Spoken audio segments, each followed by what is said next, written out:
Hello, everybody. Welcome to Trek on Tuesday. I'm Gina. This is Erin. We're so excited to have you here to watch another good old-fashioned Trek on Tuesday. We are indeed kind of continuing a theme that we started last week, Gina. It's all about cycling this month. May so far appears to be It's a good the month. month of cycling. Exactly. Yeah. Last week, we talked about a story of some kids who biked, was it 50 miles to summer camp? It was a long, long ways to summer camp. Today, we're going to kind of expound on the biking aspect of scouting, more specifically, bike packing, Gina. Yeah. Had you ever heard that phrase or term before, bike packing? I've only heard of it in the pages of Scout Life / Boys Life magazine. I did some stories about bike packing back in the day when I was a Boys Life writer, Gina. And so I am familiar with the concept, but we're talking about bike packing. As you can tell from the word, it's like backpacking, but you do it on your bike. The idea is you carry almost everything you need with you. Now, there's often a support vehicle going alongside you, as there should be for safety reasons. So what the support vehicle carries might vary depending on who you're bike packing with. I think the real serious bike packers will carry everything they need with them on the bike. And then the support vehicle is just there in case something, bad happens. But I also know some folks, maybe they also carry bike tools, fixing tools, supplies, things like that in the vehicle, maybe even snacks and meals and things like that. Just kind of depends on how you want to do it. There's a lot of different options. It's fun. I've never done it. I should say it looks fun. It does look fun. May is a good month for this weather-wise, most parts of the United States. And last week, I know I kind of was wondering, like, how did they bring all their stuff to camp when they were cycling, thinking they were going to have to bring like a hefty amount of gear. Mm-hmm. Today we're talking about cyclists who are going to be carrying a decent amount of gear, hence the packing portion. This is not just a traditional cycling experience. Quick shout out to Pack 84 in New Philadelphia, Ohio. Hello to Livingston Manor, Pack 105. Thanks for joining us. Elgin, Illinois, Troop 38 and Pack 38 in the house. And hello, Bilal. Thank you for tuning in. Tin Man, wonder if that's his real name, commented and said, Quivira used to offer this at their scout ranch. A motorboat took heavy gear to the campsite while scouts rode with their gear and saddlebags on the bikes. Yeah, so I was thinking about in terms of like a tracking vehicle, that sounds right when you're cycling on the road, but I'm betting some like backcountry cycling treks, bike packing, you may not have a support vehicle with you. You may have a motorboat like Tin Man did. Yeah, That's cool. Yeah. Only where Tin Man's talking about, I feel like would a motorboat work out? Right. Yep. Well, Erin, it's a cool activity. It's it's definitely for the physically fit, because just like a backpacking trek, we're usually talking about miles and miles and miles of pedaling, and you're not just carrying yourself. You're not just pushing the bike down the road or the trail. You're pushing your stuff too. So got to be prepared. As we say, Gina, we're going to learn more about that here in the next 20 minutes or so. Exactly. Our source for this story is an ultra endurance racer and avid bike packer, Lael Wilcox. Okay. Bike packing is a camping trip you take on your bike. Obviously, it's a fun way to get to see the sights from a bike saddle, cruising roads and trails. This is what you need to do to get started. So first, you're going to choose a destination. Adventure can happen anywhere, even when you set out from your back door. Ultra endurance racer and avid bike packer, Lael Wilcox says to go anywhere you want to be, where you can see what you want to see. Get ideas for routes by checking out topographic maps, which will likely include back roads, or asking local bicycling shops and clubs. You can find an extensive archive of bikepacking information with detailed route notes, including where to restock and sleep at, here's the URL for you, bikepacking.com. Again, that's bikepacking.com. Okay. If you have a bike computer or GPS watch, download your route before you go. You can also use your phone to navigate. Many apps like Komoot let you download routes, including some free downloads. It's a good idea to carry a hard copy of a map as well, definitely. Study the mileage, terrain, traffic conditions, weather, and potential rest stops. Let others know about your trip. Before any trip, make sure you have a qualified adult to supervise, use the buddy system, make sure your equipment is in good condition, and obey all traffic laws. Prepare like you would for any strenuous adventure, including being physically ready. One thing that Lyle says here, Gina, that I 100% agree with, and maybe if we could pause and reemphasize real quick, talking to folks like local bicycling shops and clubs, unless if you're already an expert biker, maybe you already know the routes, you already know what you're capable of. But my personal experience, I think this is true with hiking or backpacking or anything, Gina, you may have experienced this too. When you look online and you see a trail description and it says easy, no problem, anybody can do this trail. So, you don't really know for sure. Especially if you're looking at something in print, Yep. you're looking at a map or something, things can change, or there can be some kind of a seasonal obstruction or whatever. At any time we hear about groups getting lost or getting stuck on a trail, pretty much 100% of the time, somebody told them not to do it or they didn't ask. Right. That's exactly right. I don't think there's any substitute really for talking to other people who have done it before, you can say, I'm not a very good biker, or I'm going to be with my friend Gina, who's a terrible biker. How are we going to make it down this trail? They're going to give you the truth. I definitely recommend that. Gina, let's talk about the gear that you need for bike packing. Number one, a bicycle. You can't go bike packing without a bicycle. Bikes are designed for different purposes, but most any mountain or road bike with terrain appropriate tires will do. Hardtail mountain bikes and gravel bikes are both popular for bike packing. Wider tires are more forgiving in off-road terrain. Make sure every part of the bike works properly. Also, your bike should include mounts for various gear. Most of the bike packing stories that I had seen before this one almost always involved road bikes. But it looks like Lyle in these couple of photos, those look more like heavy duty mountain bikes or off-roading bikes, which I feel like that'd be even more challenging, but super duper fun if you can do that kind of a thing. Well, I think that this bike packing, at least this story is focused on biking in the back country. It looks like a lot of these are like, dirt trails and things. Yes. As opposed to the road. So exactly right. You'll also need not a backpack, but a bag to carry your stuff in. The lighter the load, the more fun the ride. Carry your gear so it has minimal impact on your body and the bike's handling. Just like with a backpack, you don't want it to interfere with you hiking. When you're bike packing, you don't want the bag to interfere with your bike.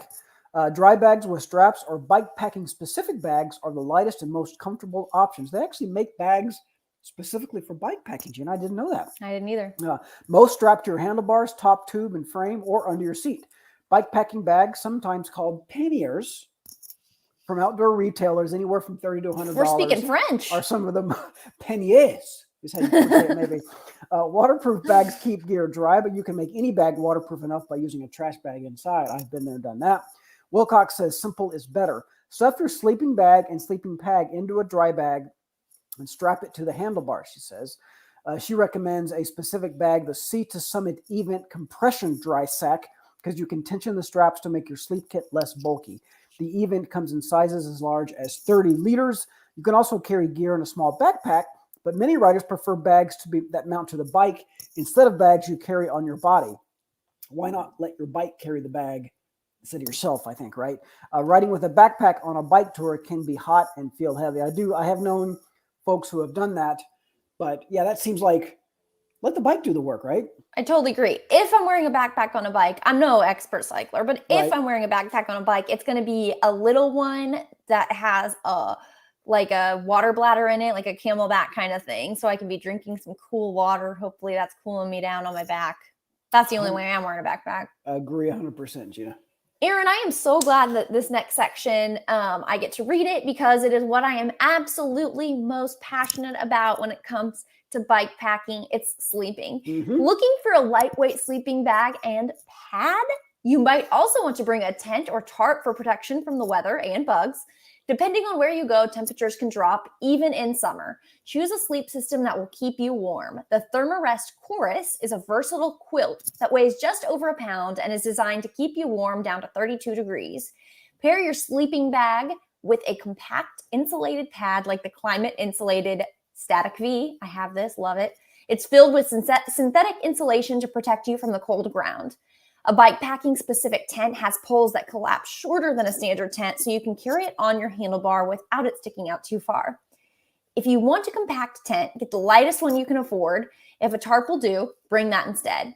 You can flip your bike upside down and drape the tarp over it, then stake out the corners with a cord and tent stakes. Brilliant! Check out the Climate's Roamer Throw Tarp, $45 at climate.com. It weighs a little more than 8 ounces and features 6 grommets. Be sure to avoid mud so your gears and shifters aren't damaged. That is so brilliant because you're really like riding a piece of hardware, a piece of gear. Obviously, it's getting you where you're going. Why not find a second use for it? Yes, exactly. I love the idea of sleeping under a tarp with your bike snuggled in there with you. Keep that thing nice and dry in case it rains during the night. Your bike probably can handle some rain, right? But you don't want to necessarily leave it out in the rain if it's a particular rainy trip. This thing has to get you, miles and miles away where you're going. Important to keep it in good operating condition, Gina. Let's talk next, if we could, about personal gear. As you would on a backpacking trip, pack gear that's light and multifunctional. You just said if you're going to be carrying it with you, maybe it can do more than one thing, right? If you'll be going on hikes, wear bike shoes that can handle multi-sport adventures like Ride Concepts Vice shoes. If you'll be near water, think about bringing lightweight sandals like Zero Shoes Z-Trail EV sandals. Dress in layers. Well, we say that almost for everything in Scouts, I think. Dress in layers to prepare for a variety of weather and temperatures. If you're on a budget, get creative. You can cut a head hole in a trash bag, wear it as a rain poncho. Bikepacking sometimes requires improvising. And of course, remember to pack your first aid kit, Gina. Always a must. Yes. Chris says he did did bikepacking on the C&O Canal from Cumberland, Maryland to Washington, D.C. in the late 90s. Mountain bikes have gotten much lighter than they used to be, especially if you get something better than a large box store bike. We carried 3 days worth of gear and had a laundry stop 3 days in. So that's very interesting, Chris. I've heard about Scouts and other folks. The C&O Canal Trail is very, very popular. And Chris, correct me if I'm wrong, but I think there are spots where a support vehicle wouldn't be able to drive with you, but there are places where you could stop to meet up with somebody if they were carrying extra food or backup supplies like that. Chris said they did it 3 days in. I think you could do it even more often than that if you really wanted to. But that seems like a good deal to me. You're not being followed by a personal vehicle right down the road, but you've got opportunities maybe once a day or maybe once every 5 or 6 hours or whatever. If there's an emergency or if you run out of something, to hook up with someone in a car or a truck or van that can help you out. Yeah, honestly, that sounds like a great plan. Yep. Also, to the point on the big box stores and buying a bike, a lot of times people start out and, you kind of get a bike that is affordable to you so you can kind of test out the hobby, make sure you like it before you invest in something that might be more specialized. But I'll say, I know my dad's favorite story about cycling. He was a big cyclist and he would always say, I had this bike from a big box store. I liked it and I was, having fun and I decided, I'm going to upgrade my bike. And then he got it and was like, this is so easy now. Oh, like it can make a huge difference. Okay. Yeah. Sometimes when you invest in that gear. So if you're feeling like a little sluggish on your bike and it's just your first bike, maybe consider it could get a little more streamlined. Excellent advice.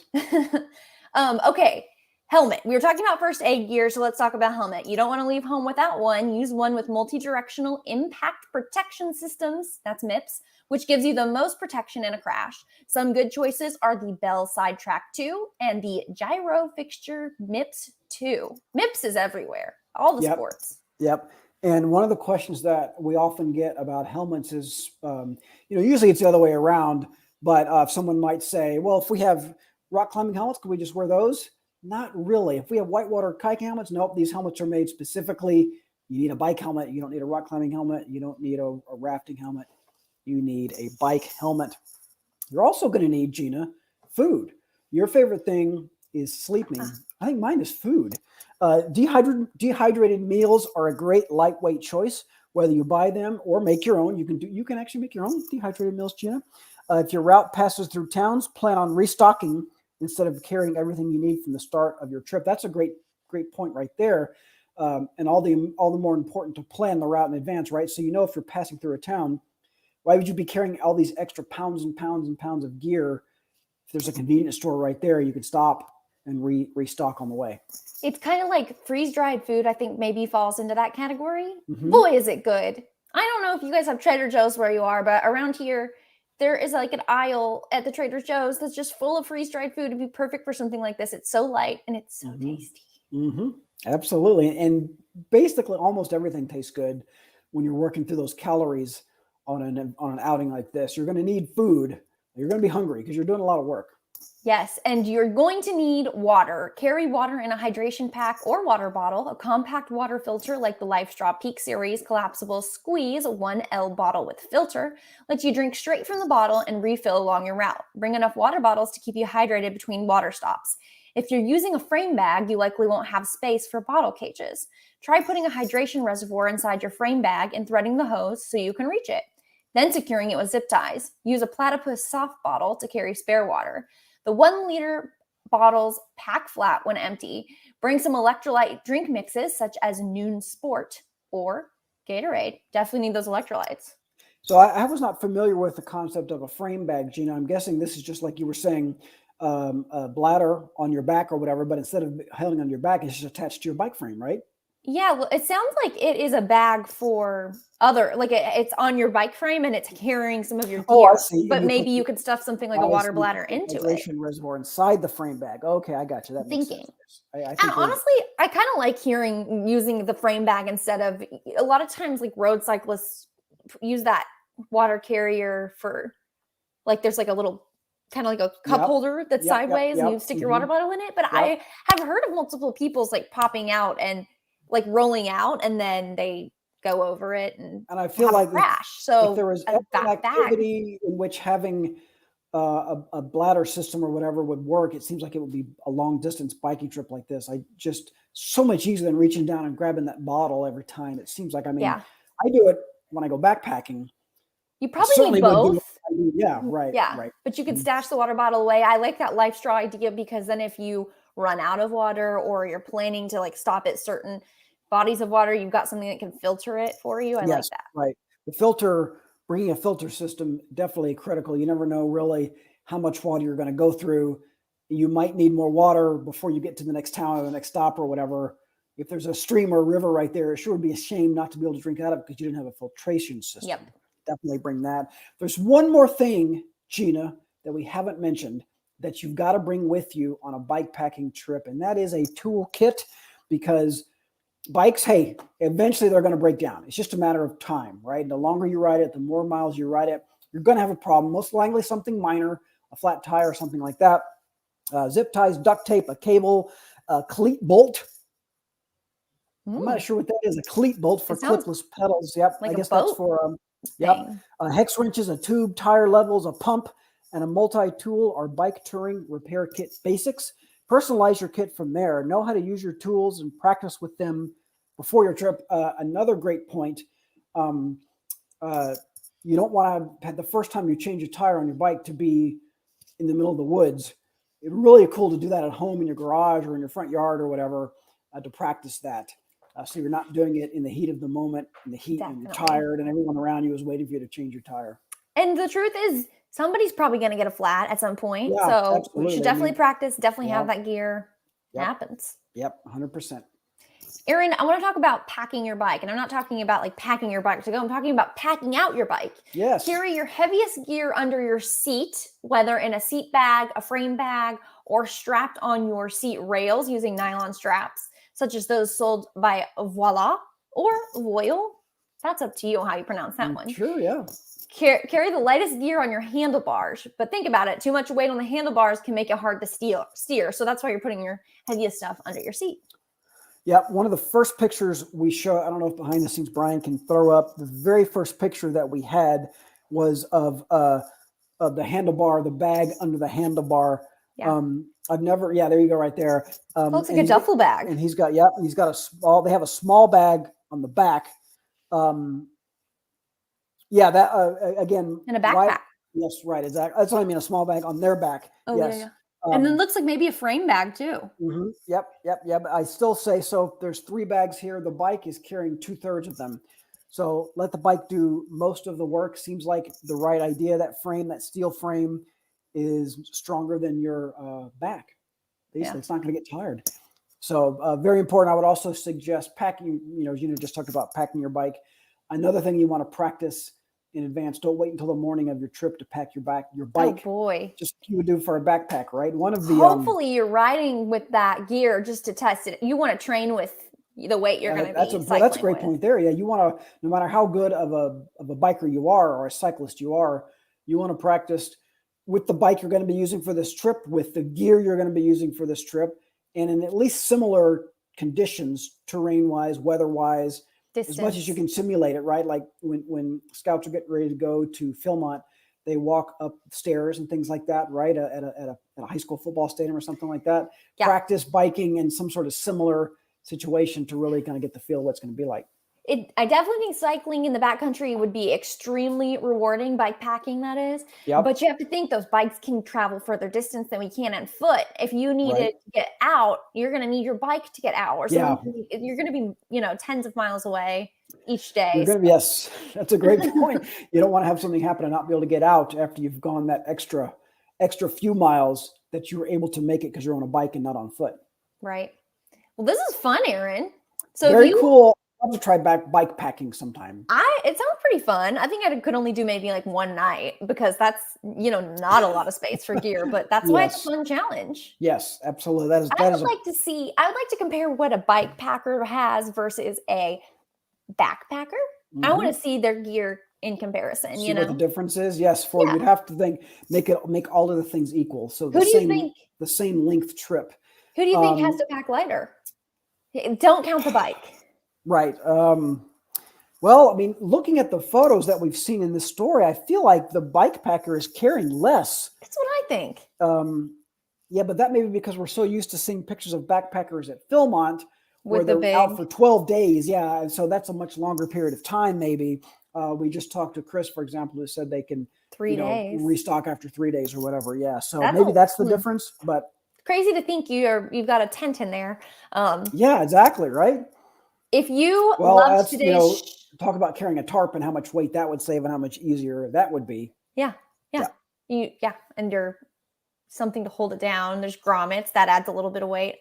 If you love today's topic, I hope that you tuned into last week's Tuesday, Trek on Tuesday. And if not, you can scroll down on this page and watch last week's Trek on Tuesday. We covered another story from the May issue. Both of these stories are in the May issue.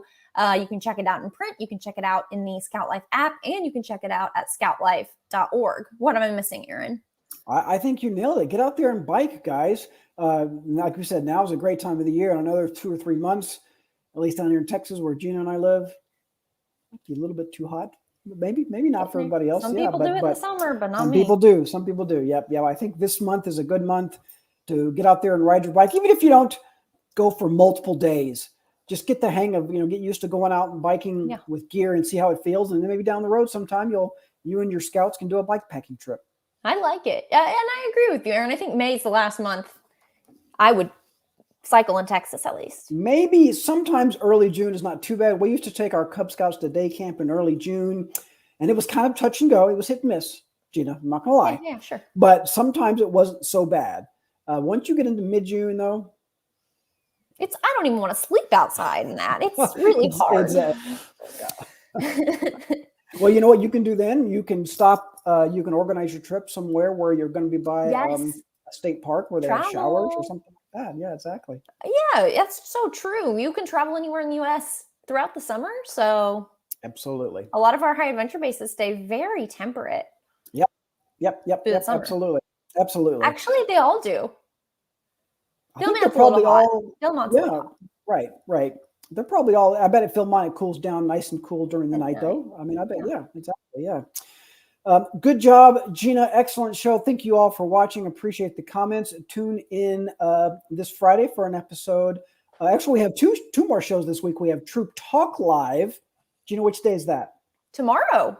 Troop Talk Live. Gina will be doing tomorrow. I'll be doing Cub Chat Live on Friday. Gina and I will reunite next Tuesday for Trek on Tuesday. Have a good week, everybody. We'll see you later.